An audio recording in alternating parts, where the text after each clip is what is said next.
If you ask a bunch of tech enthusiasts what the best smartphone is, you would probably start World War III, but they'd also tell you it's the Google Pixel, LG G5, or Samsung Galaxy S7 Edge. Today we're going to be taking a look at the S7 Edge to see if it really is the best Android smartphone, and more importantly, if you should actually pick it up. So if you're looking for the best Android smartphone out there, you're gonna want your phone to be packing an awesome design.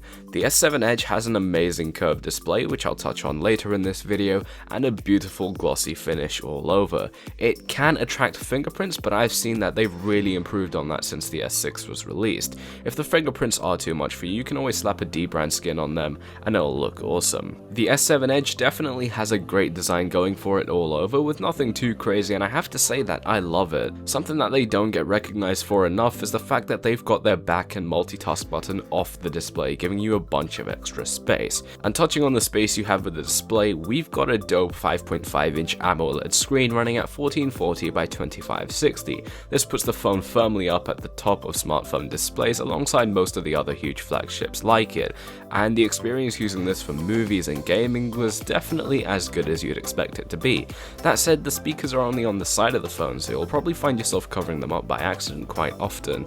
They go pretty loud and they are fairly clear, but there isn't enough bass and sound often feels quite flat. Back to the display though, it's easily the best I've ever seen in a smartphone, and there's no way you can go wrong with it. The Note 7 would have competed with this phone, but obviously that's out of the game now. The Edge is a bit of a mixed bag for me. In terms of pure aesthetics, it looks great. It adds a lot to the overall look of the phone and really separates itself from everyone else in the room, but its functionality is quite limited. You can scroll through different shortcuts and get information on the weather and things like that, but even like with my BlackBerry Priv, I just never find myself using it. It's super nice for when you're watching videos on the phone though, so I'll give it that. If you were expecting the Edge to be something that you take advantage of all the time though, it's probably not gonna happen. Being a Samsung flagship, it's going to have the top end specs, and we're seeing that in the S7 Edge. It comes with a Snapdragon 820 or Exynos 8890, depending on where you live, and 4GB of RAM, making it one of the more powerful phones out there. It'll easily handle whatever you'd want to do, whether it's heavy gaming or heavy multitasking. And speaking of multitasking, you can even run two apps side by side, which is only a feature we're seeing in some Android phones and with all of the Nougat devices, so it's pretty exclusive right now. We're also getting expandable storage here, which is super useful to have if you need it. I personally don't think it's worth using because going for something like Google Drive is going to be much more convenient for you to store files since you can access it from any device you own. It's also packing an awesome camera that really can't be beaten by many other phones on the market. It takes great quality pictures, it focuses fast, and it records in 4K. A big thing with these flagship smartphones nowadays is that their cameras are advancing faster than DSLR cameras just because there's more demand for them. And that really shows in the S7 Edge. The only real camera that can probably beat this is the Google Pixel, and that's because it's kind of the best out there right now. The front camera is also really good. It's a 5-megapixel camera and it'll be great for taking selfies. You also get some extra cool features if you're looking to change the way the pictures look for beauty, so if you're into that, you have it there. Battery life on the S7 Edge is another strong suit. While I always recommend carrying around a portable charger with you, this is probably one of the few phones where it won't really matter.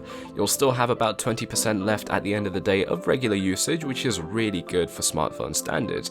What's also cool is that you get an always-on display, which you can customize, and the battery life still holds strong even with the always-on display. In terms of waterproofing, I think it should be standard for all smartphones now, and the S7 Edge is IP68 rated, so it'll survive a lot of what you could throw at it. It's not designed for underwater photography or anything like that, but it's more like a safety feature, and for that, it's great. Waterproofing should be a standard in every single smartphone. I always say it, I'm saying it again. So overall, yeah, it's one of the best smartphones available right now, and depending on what you want from a smartphone, it's probably the best smartphone. Should you buy it though? That's a different question. How much does having the best mean to you? If having a smartphone that ticks every single box is worth it to you, go for the S7 Edge. If not, I don't really think you should go for it. There's a huge market of Android smartphones out there offering super interesting features, and the S7 Edge is just a little too far on the pricey side for most people. That said, prices are coming down. It's a year old now, and the S8 is right around the corner. It should be released around 2017 March, so that's super nice to see. I do think though that it's worth the price if you can use everything that they offer. It also has a lot of extra bells and whistles which Samsung puts into their phones, which is obviously really interesting. The Google Pixel, for example, is a relatively stale phone, I guess you could say. It just doesn't have much character. The S7 Edge definitely does. At the end of the day though, getting the best doesn't come cheap, and the S7 Edge is definitely a damn good choice. Thank you guys so much for watching this video. If you've enjoyed it, make sure you hit that like button, subscribe if you're new around here, and I'm out. Peace. Look, check me out, I'm just flexing. Wildin' out while they stressing. And I ain't tryna meet your folks, cause the homie don't need they blessings, and the homie don't need they lessons. I ain't tryna get asked no questions, I'm tryna let it burn. I don't wanna hear your confessions. We fucked up, we ain't sober, girl. I got one cup, this ain't soda, girl. When them lights down, this